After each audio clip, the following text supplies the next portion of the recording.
Welcome to The Connection Code, a podcast where we explore the relationships that make your life and work a little bit better. Hi, I'm Rachel Gilman-Rischel. I run a PR firm called 3PR, focused on healthy food brands. And I'm also on the side obsessed with connection and the power of introductions. And I'm Gina Anderson Cohen. I founded a health and wellness media company called A Sweat Life that tricks adults into making friends. And I'm working on a social gathering and event space in New Buffalo, Michigan called Petite Acres. I very much enjoy friendship, connection, and gathering. So, Gina, today's big question is inspired by our guest, friendship expert Danielle Bayard Jackson. What do you wish that you knew about friendship as a kid that you know today as an adult? Ooh, well, can I reverse? I want to give something to my adult self from my kid self, and then also Sure. give something to my kid self from my adult self. Because I think in childhood, friendship is about play. And we lose a lot of that whimsy as we get older. Play offers us a sense of curiosity, exploration, creativity that we just don't really like open ourselves up to as much as adults, and it's very, very important no matter our age. So child Gina gives adult Gina that, and adult Gina gives child Gina, I think, the sense that maybe if it doesn't feel good, there's a reason. So if there's something that feels like a red flag in friendship, it's not that the person is bad or that you are bad. It just might not be a friendship. That's obviously outside of like conflict and resolution. That's more like we just aren't a match as friends. You don't always have to force someone to be your friends. That's what adult Gina would give to child Gina. What about you? That is great advice and something that I have to hold on to at times, that not everybody has to be a friend matchup. Uh, so I was thinking about my own question, and I had this funny realization that when I was a kid, I believed that all adults got along. I just thought that when you became a grown up, you didn't have friend conflict, because in elementary school, that was the way I viewed the world. And then I remember overhearing my mom, I think, talking to another friend about someone in their circle who was stirring the pot and causing problems. And I was like, what? Adults have friend problems? It's not all just fixed just because you've reached this magical age. And it's almost like when you see your parents as real people for the first time, it was my epiphany of, oh, friendship isn't fixed always Yeah. just because you've reached a certain age. And it's a lifelong thing. And I think having the tools and the ability to navigate tough friendship moments is something we have to work on no matter what juncture we're at. The thing that I wish I had done differently, or just knew how to do differently when I was a kid, would be the friendship conflict piece.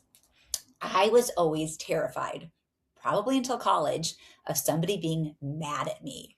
And do you Mm-hmm. remember, like in junior high, just like if somebody was mad at you, it felt so acutely painful, and you just wanted to Mm-hmm. know why, and they could be withholding or they could ignore you. There's just like a lot of like, I'm mad at you drama that happens when you're a young woman. And what I would do is I would be so conflict avoidant, and I want to be so sure that nobody was mad at me, that I would suppress my own feelings or my own frustrations in service of keeping the peace.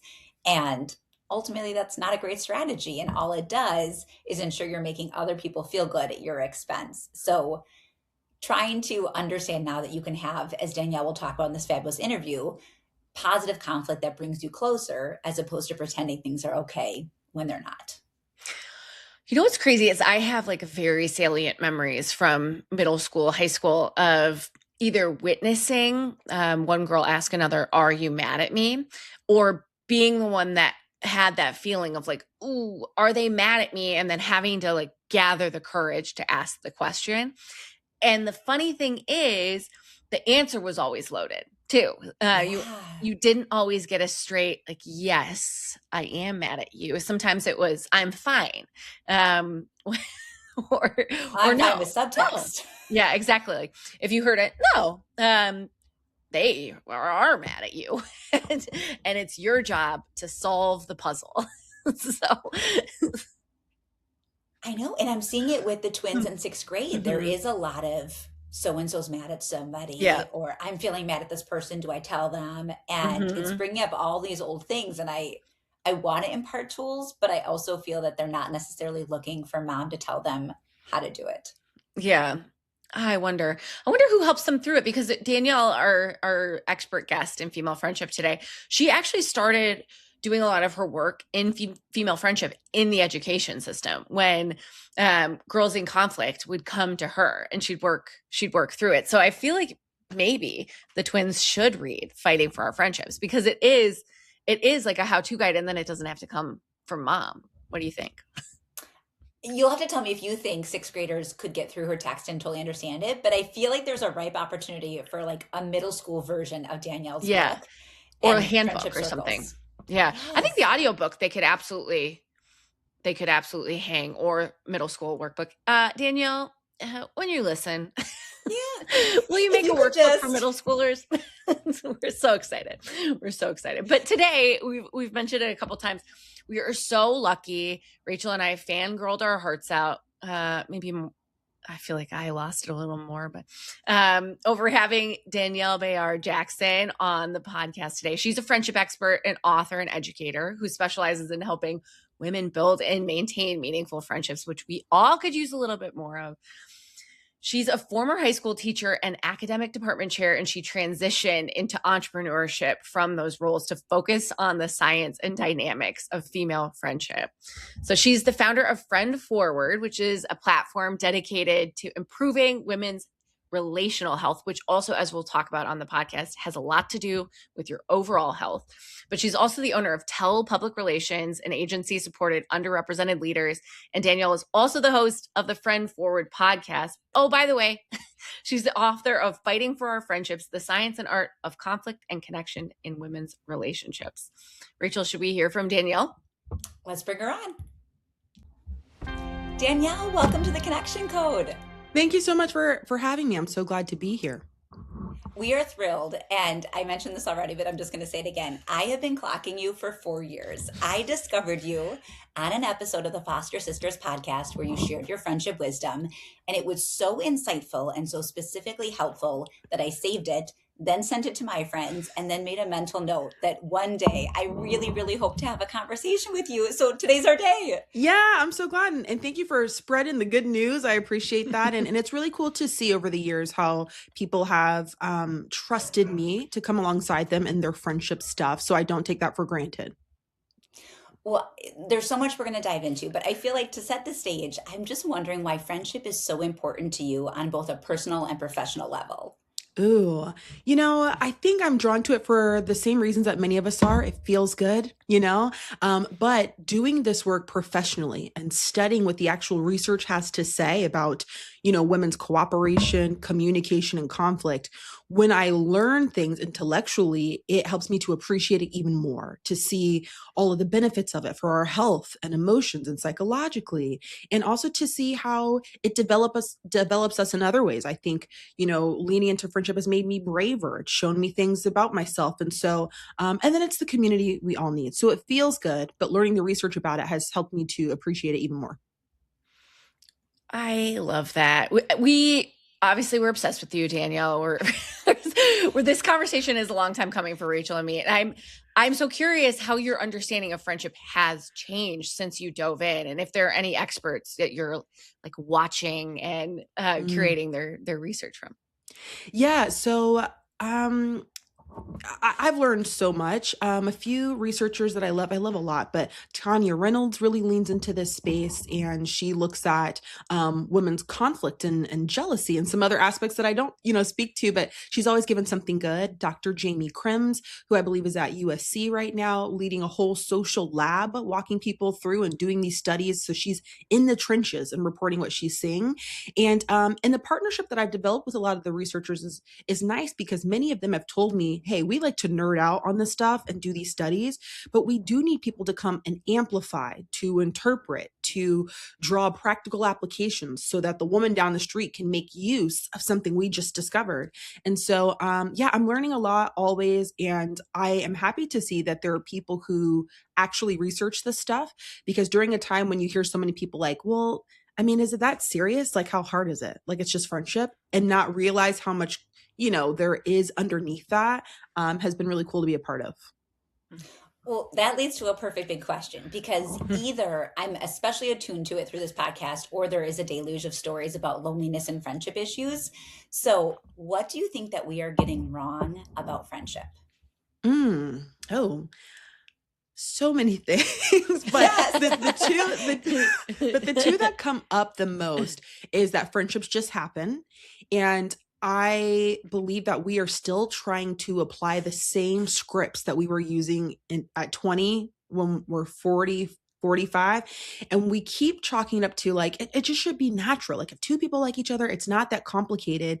And to some degree, I understand that sentiment. It's just not true. We're seeing too much research around how many hours on average it takes for people to feel close, and how to, move a friendship from being an acquaintance to something deeper. And for a lot of people, maybe you're naturally friendly, so it feels very easy for you, but then the vulnerability part is difficult. Or it's fun until the first time there's tension. And then you're going and starting over and not realizing, oh, I don't have deep friendships because I see conflict as evidence that we're not compatible. And then I leave, And so I think applying the same old scripts because we believe it should be organic and natural is the first thing we're getting wrong. And one piece of research I like to anchor this in is, there are these researchers who followed people for 5 years, and they started by asking them, do you believe that friendship should be easy, natural, and organic, or do you expect that it might take work? So they followed these people for 5 years. The ones who said, I believe it should be easy, were reporting greater feelings of loneliness than the people who anticipated some kind of effort. And so that thought of like, it's not that complicated, it's just being friends is actually not true. It requires some effort. And then I would say second and finally, the biggest misconception I feel about friendship is that that your friendships are going to change. And again, I think we know that intellectually, but when it happens, I do think we struggle to transition, to make sense of it. Did I do something wrong? Well, she was a fake friend, and no, you're growing up, your goals have changed, your obligations have changed. And so I think really making space for the evolution of our relationships is something we could do better with as well. My heart beat a little bit faster the whole time we were talking. I honestly, this is the interview of the year. That's the last time I'll fangirl over you. I swear to God. But I do want to talk about fighting for our friendships. The book is incredible. You talk a lot about conflict in that book, which is a skill that folks who maybe are people pleasers or conflict avoidant need a little work on. So what advice would you give to someone who is willing to do the work for friendship, but may be a little conflict avoidant? Yeah, I totally get that. It's inherently vulnerable to be in conflict. It feels like a risk for me to address something with you, especially if you are of the belief that friendship is a place where we go to be recreational. And for you, the very definition of this relationship is fun. So am I being not fun to say, hey, can we talk about, what happened yesterday? So it feels risky. I don't want you to see me differently. I don't want you to begin to withdraw without telling me why. I don't want you to be mad. I don't want you to misunderstand me. So there are all these risks we're bringing to the table when we really engage in tension. So I understand why it's scary. But I think if we remember that, the research says that on the other side of healthy conflict, we report feeling closer to one another. So it has this adaptive function. And I know I feel it when it happens with my husband or best friends, and we kind of have a little thing. After we work it out, I do find myself feeling like, okay, we did that, like, look at us, we got through. So I think just remembering that conflict can actually be good for the friendship is something that can help us to lean into it with a little more courage. Wow. Gina, I'm with you. I'm like, let's go back to the scripts for a second because that was so illuminating to think about the fact that you're right. I probably have this unfair notion too that friendship is supposed to be all about chemistry. And if you click with somebody and you hit it off almost in the same way you would with a romantic partner, that means you're meant to be friends. And the work part of it isn't an immediate understanding. So what would a healthy and positive script for friendship look like today? If you're saying start over, there's a new lens on friendship. What does it look like? Yeah. That's such a great question. When it comes to new scripts, I think that there are some tangible things and there are some like conceptual mindset type things. And this is so crazy because recently I put a post on my Instagram and I was like, for those of you who feel like you have a lot of friends and a lot of connections, what's the secret? Like, what are you doing? And it is insane to see what they were saying, but a lot of these people naturally follow the scripts that I would advise. Those are one, don't put so much pressure on meeting new people. And I understand we're hungry for connection, but I think because of that, we're trying to kind of secretly audition every person to see if they'd be a good friend. Now I'm almost operating in the mindset of a critic because I'm seeing if you got that joke or not, and if you like listen to the same music, and if not, I'm writing you off. And I've noticed that people who are just, they prioritize connection over friendship have bigger social networks from what I've observed, because everything's not high stakes. You also recognize that you need a textured friendship landscape. You need 2 or 3 people who are like, they get you very deeply. You also need that girl who you see every other month and it's not that deep, but you guys share resources, or she affirms some aspect of your identity that your other people don't get, and that's okay. And so we do know from the research that people with relational diversity are happier. And by that, we mean the person who's got their gym buddy, their church friend, their happy hour squad. That woman has a better well-being than the woman who's just got work friends. And so I think leaning into it with, hey, this might turn into something, it might not, it might just give me a good laugh on a Tuesday night. Those people I see accumulating more connections because they just like people and they like connecting. So there's something about their curiosity and their presence. I think that kind of approach of just being outside and connecting with people, random conversations, I think that friendship becomes a natural byproduct of that. So I'm certainly not saying don't be intentional. If I'm vibing with a girl and I'm like, okay, she's so funny, I am going to reach out and be like, would you want to get coffee? Or you've got to tell me more about that. Come with me to yoga. And I don't even really know you well. I think those 2 things, being unafraid to go first, being present in initial conversations while managing expectations, and having varied expectations for the degree of closeness of people in your life, I believe those things work together to give people a broad social network. And I think it makes us happier. I think Rachel and I are both the people who like collect connections and collect friends. And I'm curious, what kind of friend maker are you, Danielle? How do you sort of make friends out in the world, and how has your network changed over this time doing all this research? I wasn't prepared for you to ask me questions about myself. I just like to shine with the data and leave, It catches me off guard every time. I'm like, what? Okay. We're interested in you. Yeah. I am a collector as well. I think I'm just like you. I enjoy people. I really like women. I mean, sure, there are people out there who, they've got their stuff. But for the most part, I really enjoy people. And I do operate with the belief that everybody can offer something. And, we see research that even talking to a stranger afterwards, people report a mood boost. So I enjoy chatting with people. I also have seen the debate over like small talk, like when people are like, oh, I just hate small talk. I just want to like get to it. But I think, I hate to sound crass, but people have often said that it's like a social lubricant. Like we can get to all that, but I'm trying to gauge if you're a good conversation partner. I'm trying to, show you that you're safe with me because we're like going back and forth and building some rapport. So it has a function, and I enjoy small talk. We're not going to do it all day, but just a little, how's the weather? Oh my God, it's crazy, isn't it? Why is it raining for the 3rd day in a row? And then we can get to the stuff. So I tend to be a collector as well. But recently, well, maybe 2 years ago, I realized that it was a little bit to my detriment because I like people so much and I like meeting people and learning and talking to them. I'm like, oh my God, we should go to coffee. Yeah, we should do the thing. And so my core girls, I found myself putting on the back burner because I'm like, well, you get it. Like I'll be around. I'm here. Okay. But I'm just having dinner parties and doing all the things. And so I really had to get clear about, it's fine for me to be social and that's great. But I also have to be really clear about who do I say are my girls? And when I look at my time, which is a limited resource, what does that look like? Am I putting drops in all these random buckets of new people to bring them in, but not putting anything in like my main buckets? And so I really had to get clear on how I'm spending my time. I've got 2 young kids.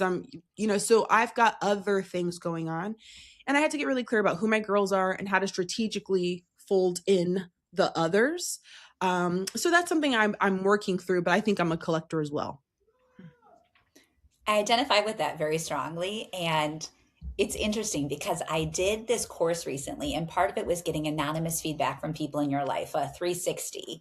And it's eye opening when you hear from 30 different people in your life without a name attached. And one of the themes that came up a lot was kind of spreading yourself too thin and having Mm, all these like sort of like not shallow connections, but what you're talking about. Like you have your deep and you have your shallow in the sense that they don't know you as well. And it can be so tempting to accumulate people, but maybe it's at the detriment of deeper friendship. mm. So you're giving me a lot to mull over. I actually want to give you like a specific case study friendship thing since you're the expert. And I was like, oh, as long as I have you. There's somebody in my life that often feels like they have to play the role of instigator in their friendship. So they're reaching out to talk on the phone, they're reaching out to make plans, they're reaching out to keep the relationship active. And then they start to feel like, if I didn't do anything, would these relationships just shrivel? Why do I always have to be the one to be so proactive? And so I'm really interested to hear your perspective on the roles we play in our friendship and what's fair when it comes to effort. Yeah, I'm not surprised at all that you were asking about fairness and reciprocity, because those are like one of the top three things that we need to feel close in women's friendships. Reciprocity, a certain symmetry, balance, right? We also really prioritize something called mutual prioritization, meaning we like feeling like if I see you as my number one, number two girl, I want to feel like you see me the same way. And when I start to realize an imbalance in who's doing the inviting, it can call into question, okay, am I more invested here? And that doesn't feel good for any of us. So I'm not surprised to hear that. And this is a common issue. It's like I'm always initiating. And I have thoughts on that. The first is that same Instagram post I just recently referenced, where I asked people with a lot of friends, like, how are you making it happen? Maybe 70% of them said something about like, I initiate and I own it. Mm. I'm the girl Mhm. with the ideas. I'm like, hey, come with me to yoga. That's my thing. And I was like, now this is interesting. So I do want to first start by saying, if you have that spirit of going first, you've got ideas, you bring people in, I would hate to see anyone want to put that flame out because it's not being reciprocated. We need people with that gift. I mean, we can all do it, but I think it is a gift. The person who's unafraid and they're warm and they bring people in. So keep Mhm. that fire. I also want to validate that we all want to feel desired, even platonically. I want to know that my friends want me around. So them reaching out and saying, come with me tonight, makes me feel desired. So I think that speaks to something just so fundamentally human. Now, logistically, how we get that done. The first is we can tell a friend, we can go out to brunch, we're laughing after brunch, and then I can say, hey, I know the last couple times, I reached out to you about brunch, and I'm sure that there's some things you want to do too. So how about next week you let me know what you want to do? Okay. Now my subtext is, it's your turn, and we can invite them to participate. But that sounds a heck of a lot better than the alternative, which is an accusation. It's no longer an invitation. So I Mm. found people don't necessarily respond well to like, well, I mean, I keep asking you, but you don't ever ask me. Because who among us is now going to step into that in good spirits? If anything, now you feel like you got called out, or now you've got to do it. Because so at the heart of it, you want more of your friends and you feel embarrassed being out on a limb by yourself. That's at the heart of it. So having it come out like a, well, you never ask me, I've noticed is just less productive. But we can say things like, it's your turn to ask me. I know you've got ideas. Or, hey, I know the last couple times I've reached out, the last thing I want to do is bother you if you have other things going on. So, I'll let you reach out when things slow down. I mean, these are opportunities for you to say, "Oh my gosh, no, you're right. I am slacking, but you're right." Okay, so these are ways I'm inviting you in without accusing you. Um, Another suggestion I would give is look for ways that the person is contributing to the friendship. I think initiators like other initiators, so we're looking for that. But ask yourself, is she always offering to cover brunch? Is she remembering things about, you said your dad's in the hospital, and she's like, hold on, tell me more. Is he okay? So I think sometimes we see the initiator thing and we start to question, am I doing all this and they don't even care. They're not even giving anything. And if you ask that person, would they think they're doing a good job? You know? Mm. So Mhm. that's something to think about too. And then I've also heard, I'll end with this, that sometimes it helps to just focus on the people who say yes. So keeping an initiator, but who are the people who are like, heck yeah, what time? And who are those who are like, yeah, I'll let you know. or I'm so sorry I can't. And maybe we, pull back. And I know I said the last thing, but the last thing, in defense of the person who doesn't initiate, because I've talked to those women as well, you'd be surprised to learn that many of them say it's because they fear rejection. Even in a friendship where it's established that you like each other, I've heard several women say, like, oh, well, I know she's busy, she's got kids, so I just kind of like wait for her to tell me. And that might sound silly because you're like, girl, you're friends. You'd be surprised how many enjoy playing the passive role because it feels like the safer role. So I'd rather you just tell me what we're doing, what time, and where we're going. And so you can open a conversation about that. But to speak to that woman who doesn't initiate, I see her and I know that that might be the reason. Ooh, I feel like this. Yeah, that's great. Text your friend, Rachel. One of the things I love about your work, Danielle, is the fact that you acknowledge that female friendship is complicated, but also worth it. So I'm curious, what makes female friendship so complicated, and also on the flip side, so worth it? Yeah. So, I put this in my book, but, when you look up complicated, it says it's the intersection of many parts. And female friendship is the intersection of many parts. It is complex. And unlike men, and I know it sounds like I'm generalizing, but according to the research, where they might bring their male friends into their lives to the degree of a cousin, but women bring their friends into their lives to the degree of a sibling. So you really are up in my business. Okay. We're sharing work tips with each other, where maybe we are praying for each other. Maybe we cook together, maybe all these things. My friends are in my life. Well, that means the closer you are, the higher the chances of there being friction because you're up close. So I'm seeing things I don't like. I'm seeing things that I kind of judge a little because we're making decisions together about like dating and parenting. So I'm seeing up close the decisions you make. That is a more layered, up close friendship that invites opportunity for misunderstanding and friction. I think that's one reason it feels complicated because there's a lot more going on. I think another is because a lot of women are conditioned to maintain an appearance of cooperation. So anything else feels like a threat to that, telling you that I don't like what you said yesterday. I don't want to be perceived as difficult. I'm chill. I'm cool. So if you're like, hey, are you mad at me? Oh my God, no. Why would you? No. Because I don't know how to say yes. Yes, I am. And trust that we'll be okay after I tell you this thing. So I think in terms of like saying what we mean, but then justifying not being direct because we're like, well, I want to be polite. I think some of that stuff we've got to work out. And finally, I hear a lot of women, the number one thing we look for in friendships is emotional support. But a lot of women do not say what they need because we believe we shouldn't have to. And so then we go without the thing that we need.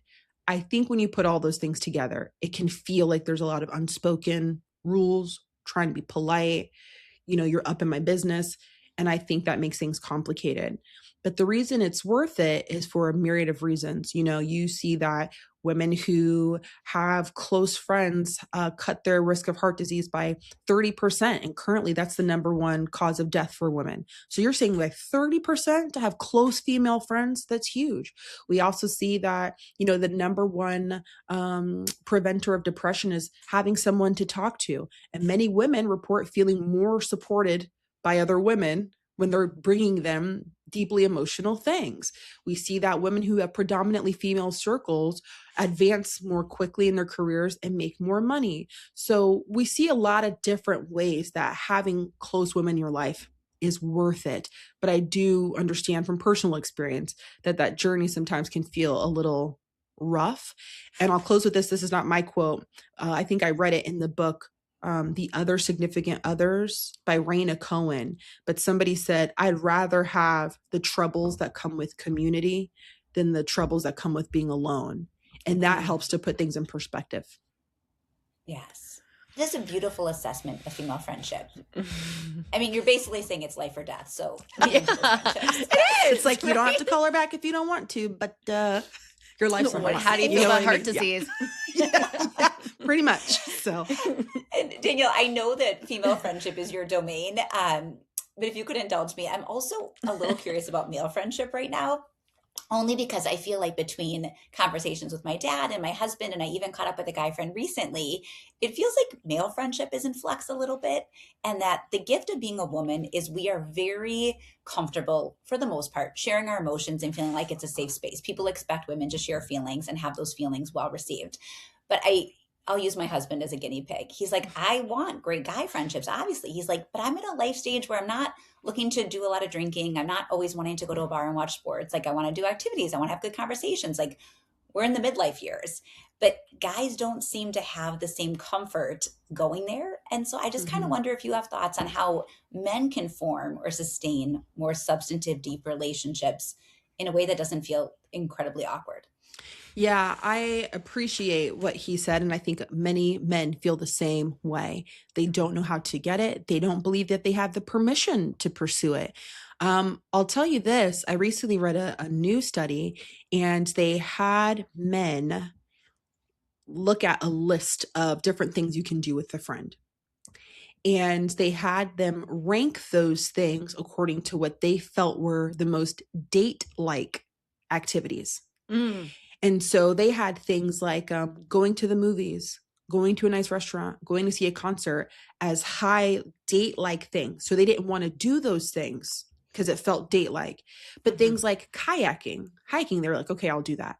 Women are down for the whole list. All of this is available to me. Let's do it all. You're my girl. Mhm. They also had men go to a restaurant, and I think they asked them, like, would you prefer to share plates, which will offer you a lot more variety for what you can eat? Or would you rather just get one thing and keep it to yourself? And they opted to just keep it to themselves. I'll just do the one because it felt awkward to them to share food. But when they asked the men about like questions around their experience, a lot of them said that they would want to share food and do the other things, but they feel like they're not allowed to do it without it looking weird. So men are hungry for more connected experiences, but feel like it will look strange to talk about their feelings, share plates, go to a concert, which I'm like, what? You know? And so there are men obviously who engage in these things, but it shows us that a lot of men still feel uncomfortable with that. Um, for men, we do know that they lean more into report talk. So they are more likely to talk about current events in sports than women are, but women are more likely than men to talk about their mental health, physical health, family, work, things that center the self. The current events in sports don't center the self, so it feels safe. We also know that men tend to gravitate more toward groups and women tend to be more one to one. But when you're in these bigger groups, it affords you a certain level of anonymity. So I'm not really known here because there's like 7 of us, right? But we know from things like your husband said that they crave something deeper, but don't know how to go there. So I, a couple of years ago, interviewed 9 men, some of them psychologists. They do lots of different things. And I'm like, what's going on? And many of them are talking about how they do need to be comfortable going first to initiate those things. Like, hey, would you want to go do XYZ? It might help to invite 1 or 2 other guys just because they feel more of like, oh, okay, the crew is going. And it feels less date like, even though we know it shouldn't. But that could be one solve, is like, okay, if you can at least have 3 guys go do a thing, is that a way to ease in? They also are less likely to center conversation. So what's the active thing they can do together? One psychologist was even telling me it could be helpful as women, which I know some of us say, well, that's not my job, but to help them know of events and things that they can do that are going on to kind of get them started. Like, oh, this is happening. If you want to, go check it out, because they need a task. Because their friendships tend to be shoulder to shoulder as opposed to face to face. So what's like a task oriented, I'm like, I don't know, hunting or go build a shed or something. Yeah. And then they'll talk Yeah. while they do that, but just normalizing for them, like, yeah, you should catch up, or like, yeah, you should go talk to Brad, because women do end up doing a lot of the emotional labor and social coordination. So for many men, we're telling them, like, isn't it your cousin's birthday? Didn't Tom just have a baby? You should probably like text him, right? Like, so we are running the social calendar, which leaves a lot of divorced men with a lot of mental health issues, I've been told by male psychologists, because once the wife is gone, they're like, whoa, she was maintaining my social life. She was helping our friendships. So I say that to say, encourage him to just go for it. It's not weird. If anything, make sure it's a task-oriented thing, and that maybe if it helps to invite more than one person. But I'm happy to hear that that's something he desires, because he is not alone in that. We just have to give them permission to lean in. Yes. Thank you. You know, it's wild. While you were chatting through that, Danielle, legendary like community researcher and author of Bowling Alone, Robert Putnam. Oh, your favorite? Yeah. One of my favorites to bring into the conversation. He was recently interviewed for a new Netflix documentary, Join or Die. Love. In the documentary. Yeah, great doc. Oh. But one thing stuck with me that never left me, that I had like a sense memory as you were talking, because he was walking through like the research, the data, etc. And someone asked him a personal question about his friendships, and his answer was, I'm very lucky. My wife manages our social lives. Robert. So close. I know. I've never forgotten. It's not that long ago. Like that was probably 3 years ago that was filmed. Not like, bless his heart. But that stuck with me. That is I'll take a so left ironic. turn. Yeah. I know. Yeah. Yeah. I'll take a left turn though. Because we don't want to talk ish about legendary Robert Putnam, but we'll send him an email afterwards. Yes. Danielle, okay, chapter 5 of your book, Fighting for Our Friendships, you talk a lot about like girl on girl crime, like relational aggression, if you will. So I read it as almost a how-to guide for being on The Real Housewives or other shows of that nature. I'm curious how your research has changed how you view or take in reality TV. Oh my gosh. Okay. So Housewives specifically, I can't watch anymore just because my heart races so bad, like physiologically, that I can't. I get too physically excited. Yeah. Because I'm like, I don't think that after calling each other the dirtiest things in the world, Yeah. and then being like, you know what we need? A trip to Greece. No, you need help. You're not like friends don't do that. You're not friends. You're not friends. And so now I try to remind myself, okay, there's a whole production behind this where they've been put together, and so that helps me regulate myself, like, okay, this is for TV, because friends don't do that. Like, tell your secret to another friend after you just said could you not is crazy to me. But we also know that it is a reflection in some ways of real life women dynamics and things like that. So yeah, but I do enjoy a good reality TV show where you get to kind of dissect and be like, ooh, I know what's happening here. So it's always fun looking at it through that lens to see, oh, she doesn't like her, but she knows that it feels socially risky to confront her. So she's going to do little passive covert things to strike at her so that she can hit her while also maintaining an appearance of cooperation. So that's fun, but some shows are just like too difficult for my blood pressure. Understood. Yeah. Even watching women have fictional conflict is hard for me too. Yeah. It's rough. Yeah. Rachel, what do you think? Actually, I was just going to say one more question. Okay, thank you. I knew it. Actually, I'm gonna pull this home and we'll do our connection conversation. But Danielle, I think everybody wants to think they're a good friend. And if I can speak for the masses, we're all probably a little worried that we're lacking in some capacity. So do you have advice, and I know this is broad, about being a better friend? Yeah. Yeah, the first thing I would say is you can ask. You have permission to ask. I've noticed that in every other relational context, it is normal to check in and say, how are we doing? You have a performance review at work. You have space to say, to your partner, babe, I'm just feeling like we're off. What's going on? Totally normal. I check in with my kids, like, what's one thing mama can do better? You can say anything. You won't get in trouble. And then they do. So we have permission everywhere else. But there's something about friendship where it's like, don't break the fourth wall. Like, don't talk about the friendship. Just do it. You have permission to be like, okay, I know this is super random, but like, what is one thing that you really like that we've got going? And then what is like one thing you feel like can make our friendship better? And even that language, right? It's not just like, what can I do to be a better friend? Or am I doing a good job? What does it even mean? But you get a lot of intel from the part of like, well, one, what are we doing well? Because they might highlight something and you didn't even realize you were doing it. That's data. Oh, I need to keep doing that. But what's one thing that would make our friendship better? I know it can feel confrontational for a woman to be like, yeah, here's something you need to do better. So what would make it better? And you'd be surprised. And I think that that's important because we have different ideas of what good friend is. And I want to give you an example, which you might be a hot take, but I'm just going to say it. Because we define good friend differently, right? I might think, I've seen women who think a good friend is a person who's like a really good texter backer. Like you're responding. The responses are deep. They're immediate. She's a good friend. And the girl who does not text back as quickly or as lengthily, we're like, oh, God, she doesn't even respond. Don't get me wrong. I get it to how that's rude or whatever.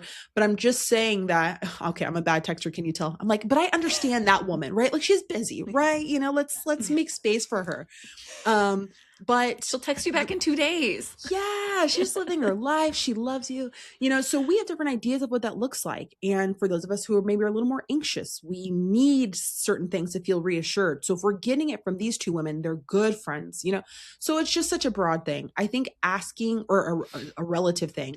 So asking, you have permission to be like, how's it going? How am I doing? What do we need here? You might be surprised at what people say. And then you can use that, and it helps to give you some direction for how to show up, especially to your point. A lot of us think we're doing a good job. So, you know, why I do think I'm giving good support, but right now she needed tactical support. She didn't want a text of like, let me know if you need anything, or like the $10 Venmo for coffee. That's nice. It really is. She wanted you to come sit with her while she goes through the thing. She wanted you to pick up something and bring it over to the house. You know, she doesn't need your pleasantry, whatever.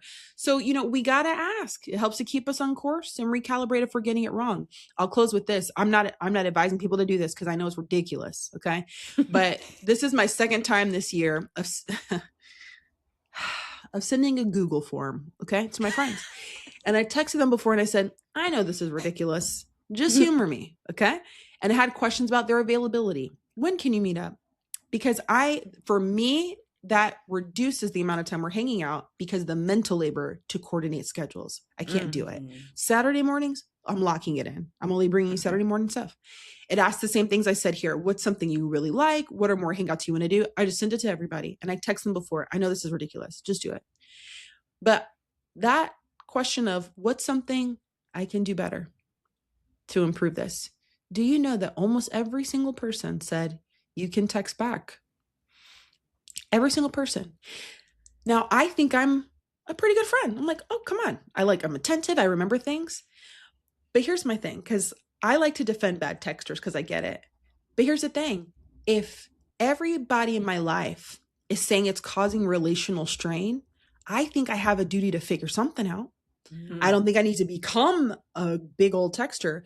But if it's causing strain, or if it has you thinking for a second that I don't care about your time, I'm ignoring you, I'll get to you later, and you're thinking, wow, that's rude, she's not invested, and I guess I'm not a priority. I don't need you thinking that.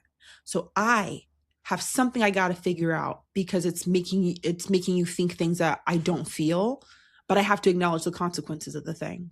So that was something that got my butt in gear a little bit, because to them, that is being a good friend, even if it's just, hey, I see your text, I'll hit you tomorrow, you know?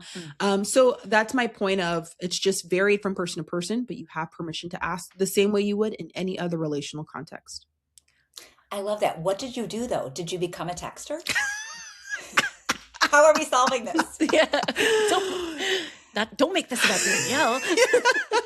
I'm not great either, so I might be having a personal investment in this. Yeah, I mean, again, like I do believe that we're in a culture that like there's a lot of texting and messages, and it takes on average, according to the research, 23 minutes to jump back into your work after you're interrupted. And it's just like, I you. feel validated. You know what I mean? Yeah. But I think even just saying to friends like, okay, I am trying to do better about that. Be patient with me. I'm going to try to figure something out, can go a long way, because I'm not going to be texting you all day long. Even painting a picture of like, hey, this is what my days look like. And it's just like a lot. So I know you see me scrolling TikTok and you can see me posting on my stories. It's just different. I don't know how to explain it, you know? So they know I'm working. Maybe I can thumbs up, or I can, this might sound extreme. I know one lady who has a lot of friends, and she has office hours. So she responds to her texts on only Fridays, and she catches up with all the things. And for her, if you need her now, you call her. Because why do we have to default texting as like the way to communicate with my friends? Call me. You can call me anytime and I'm going to answer. I can't explain it. And that's how I feel, you know? And another young lady I know, she has office hours daily. So like from 2 to 3 is when she's getting back to people. And if you respond, great, she will text you again tomorrow. And so that is us negotiating and co-creating what this experience looks like, because I care about you, but here's what's possible for me. And that's really what it's all about anyway. Perfect. Office hours is the way, Rachel. And let's make a Google form. All right, let's have a quick connection conversation. Danielle, are you ready? I'm so ready. Let's do it. Okay. Tell us, who was the last person you connected to, or the last connection you made? Like fresh from scratch, or like Could just be like fresh from scratch. Okay. Okay. Last connection I had was probably with a friend who asked me for help, and it was her first time asking me for help, and it felt like a really good connection moment for our friendship to show her she can count on me, you know. So I would say that a friend who I'm getting closer with, who had to depend on me and was nervous about it, but it worked. Love it. Okay. You are full of sage advice, but what piece of wisdom would you share with your younger self about connection? Oh my gosh. Yes. That you can relax. You do not need to strive or be a pretend version of yourself so that the girls you want to be friends with will want you to be in their circle, because even if they accept, it was under false pretenses, and now you've got to keep that up. I think I needed to hear that. I might be passing that to my middle school kids. Yeah, just cut that tape. Send it in a text, though, to their Apple Watches. Who is someone, Danielle, who you would love to be friends with or connect with, who you haven't met yet? This sounds so obvious, and it's an answer I'm sure many of us have, but I think it would change my life. And that is being close personal friends with Miss Michelle Obama. Oh, yeah. I mean, important. I feel like you get along. I feel like I could offer so much if she just gave me a chance, you know? It's so perfect. Michelle, give Danielle a call. Yes, soon. Well, yeah, actually, so while we're on the topic of Michelle Obama, would you tell her and all of our listeners where to find you, and how to get your book? So, Miss Obama, all you need to do is go to betterfemalefriendships.com. And that's where, you know, everything lives. Information about me, about the work. But no, we just exist to help women be more satisfied in their friendships. We all have different goals, but if you're feeling unsatisfied, I do feel confident that what we have to offer there can help, if only by 1 degree, for where you are in the season of life. But it is possible. It's not something you have to dream about or hope about or save a couple tips and strategies from an Instagram carousel. Like, this is something that you can achieve. There are ways to feel more seen and connected and to have relationships that feel better aligned. But you have to give yourself permission to say, this is something I'm going to figure out, instead of feeling shame around, why haven't I figured out something so simple yet? I think it starts there. And so at betterfemalefriendships.com, that's where everything lives. And I'm honored to have so many women trust me with that. And also you can listen to Danielle's podcast. Yes, thank you for teeing me up. That's correct. Yeah. You can also listen to the Friend Forward podcast, which is a show I've been doing for about 6 years now. And these are 20-minute bite-sized episodes where we try to address any of the complexities that women tend to have. So whether it's, misconceptions that, married women have about their single friends and how to better support, or we're talking about this, ambitious women and how do our ambitions serve us well in the world, but secretly, prevent us from having close friendships. So we cover the gamut, and it's been really good and fun to have those conversations there. We are so thankful that you joined us today, Danielle. Thank you so, so much for being on the show. Thank you for having me. Thank you. Gina, Danielle was everything I hoped for 4 years later. Yeah, yeah. And in 4 years, she'll have more research to share with us. Maybe in 4 months. I don't know how long we can wait for interview number 2. I have a very specific compliment for her too. So not only did she have really, really helpful perspective and great specific advice, but she's such a good speaker. And as somebody who works in PR, I love when someone can share information in an organized numerical fashion, or tell you when they're ending. So she's such a good organized speaker where she'll say, and last thing I'm going to mention is, or I have 2 points to make. She's just a very skilled communicator. So I like her even more. Yeah. Well, it helps that she is probably the one doing the media training. and then here she is in the media. So she's the person to talk about friendship in an organized way. And that's probably why the NFL, and other big organizations pay her to come and speak. And you can too. Well, the unicorn of it all, which is such a you phrase I started using, by the way, of it all, is not only having really strong, interesting content to share, but being able to communicate it in a way that lands and people can find memorable and interesting. So she's bridging those two things so beautifully. Yeah, she's a genius. Loved her. Yeah, loved her. If you haven't, by the way, you absolutely should download her book. I know she mentioned it in her closing chat, but you absolutely should either buy her book wherever you get your books, listen to it on Audible, or get it at your local library. It is such a good read and a handbook to navigating adult female friendships.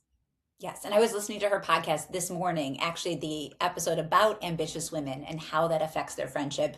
And she has such great perspective. Mm-hmm. Well, now, Rachel, should we do show and tell? Let's do it. All right, Rachel, do you want to give a background on how you went from one show and tell to another today? I am so embarrassed. And yes, I'll tell you about my fail. I am a big fan, as are you, of Will Guidara, who authored Unreasonable Hospitality. I follow him on Instagram. We've crossed paths in life a couple times. And yesterday, I stumbled upon a very fascinating post on Instagram. That, by the way, was sent to me by somebody else. Like, it was circulating. And it was timed to the launch of Artemis, and it was about how he was able to reveal that his organization had helped with the hospitality of the Artemis launch. And it was like everything from the food to connection, all these sort of like really cool behind the scenes elements to infuse this mission with a greater sense of hospitality. And I was like, genius. I ate it up. I commented. I sent it to Moshe because I thought he might appreciate it. And then at the end of the day, I realized it was an April Fool's joke. I mean, I thought it was real because even though it was April 1st, the launch was April 1st. It felt legit. If you read the post, you too might have been fooled. So anyways, I was planning to talk about the idea of bringing connection and hospitality to something like a space mission. But it was all a giant joke. So I'm pivoting. And so what did you bring? Instead, my show and tell is a January New York Times article that just resurfaced for me. And it's the friendship advice that experts swear by. And Danielle is actually quoted in the piece. Of course. But since she already talked about her Google form, the thing in the article that I really liked is the advice to practice aggressive friendship. And the very, very specific tip that I'm a fan of is when you're with a friend that you want to see again, don't end your plan without making another one. Because I feel like friendship goes awry in the scheduling. Everybody hates scheduling. It's a lot of back and forth. It's, oh, I have soccer pickup. Oh, my husband's out of town. Oh, I can't do it that night. I have a work thing. And so if you and I, for instance, were out having a really lovely dinner, we should just make sure before we pay the bill that we say, when is the next time we can see each other? Let's put it in the calendar. And even if it moves, at least it's a possibility. And actually, with my friend Shayna, who I adore, but is so hard to see, we've started booking 2 backup plans. So we finish Smart. coffee and we put a brunch and another coffee on the calendar, because if one fell off, there was a secondary option. So I think aggressive friendship and just smart planning ensures that you don't lose the thread. I think aggressive friendship, I'd like to put that on a hat for summer. I see it for you. I do. Yeah. Maybe Aggressive denim. friend. Yeah. Embroidered and aggressive friendship. I love it. I'll own being an aggressive friend. And I think you can too. I love you for being an aggressive friend, because I never feel like my energy is overpowering yours. Nope. Rachel, are you ready for my show and tell? My show and tell comes with a question and a story time. Okay. So Rachel, I know that you are not, we are recording this by the way, on April 2nd. After being fooled on April 1st. Yes. And it's going to be a quick turnaround for this episode. So we won't be long into the drama that's unfolding in the Bravo universe when this episode comes out. That said, things may resurface between the recording of this episode and the airing of this episode. So don't fault me if there's new information. However, Rachel, I want to fill you in on something that's happening on a show called Summer House. Are you ready? Because you know I haven't watched it and I don't know what's going on. Absolutely.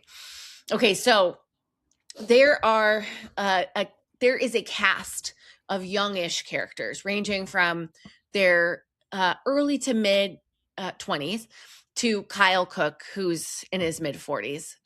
Kyle Cook, he's the number one guy in the group. He is the one who organized the show.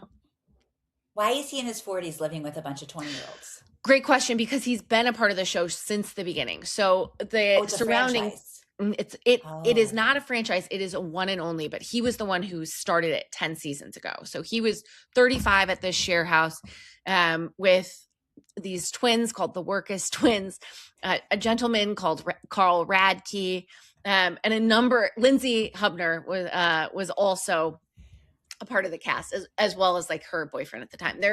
They were all around his age. Kyle has stayed the same, but his cast members have gotten younger. One important like feature. The Dazed and Confused of Summer Yes. House. Okay. Yes. So he and Amanda were married. It was a tumultuous marriage. If Amanda was your friend, Rachel, you would probably sit her down and say like a speech that was given on the show by our very favorite Paige DeSorbo. She looked her in the face and said, I know that name. Okay. You know that name. Yeah. Paige and Hannah. We love them. You don't have to marry him. It was one of those relationships where like your good girlfriend would tell you like, you don't have to go through with this. We won't be mad at you. And they did get married. It stayed tumultuous. They announced, Kyle and Amanda announced their divorce or separation basically right before the airing of this season, which is on right now. Okay, so key information. Kyle and Amanda. That's just part one? Part one. Oh. Part one. But I want you to keep track of Amanda. Okay. So Amanda and Kyle are separated. Amanda had deep female friendships with a number of her co-stars. A few of them are gone, but one of them is still there. Sierra is one of them. Paige was another very good friend. Paige is no longer on the show because she doesn't need it anymore. But Sierra. Is this more like The Real World and different people move in and out of the house? Yeah, kind of. It's like a share house. Yeah. Okay. But we love The Real World. So Sierra and Paige were very good friends. At the taping of the show. Sierra and West, another cast member. Wait, sorry. Are you talking about Paige or are you talking about Amanda? Sierra is another cast member. So we're off Amanda. We put a pin in Amanda. Oh, okay. Sorry. Okay. So now we're on Sierra. Sierra, we love her.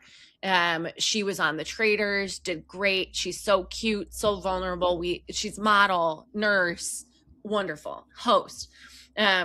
Beautiful Black woman who just recently on the show gave a speech about how hard it is to be a Black woman on this Bravo show, on the show. Okay. Okay. All of that's background. Paige, or not Paige, sorry. Oh my God. Paige is not a part of this. Amanda. That's why I got and- confused. Okay. I know, I'm Yes. sorry. Amanda and Sierra, great friends. Sierra and West dated 2 seasons ago. I did see this. Yes. Yes. Yes. Yes. Thank you, West, comments by celebs. yes. West and Sierra were, as far as we could tell, in love, but he doesn't have the capacity to really like love someone. So he broke up with her and then like talked to the New York Times about it and a number of other like outlets. Yeah. Then they had to continue filming together. Last season was rough. She wouldn't acknowledge him. This season, they've been growing closer. It really felt like they were going to rekindle something.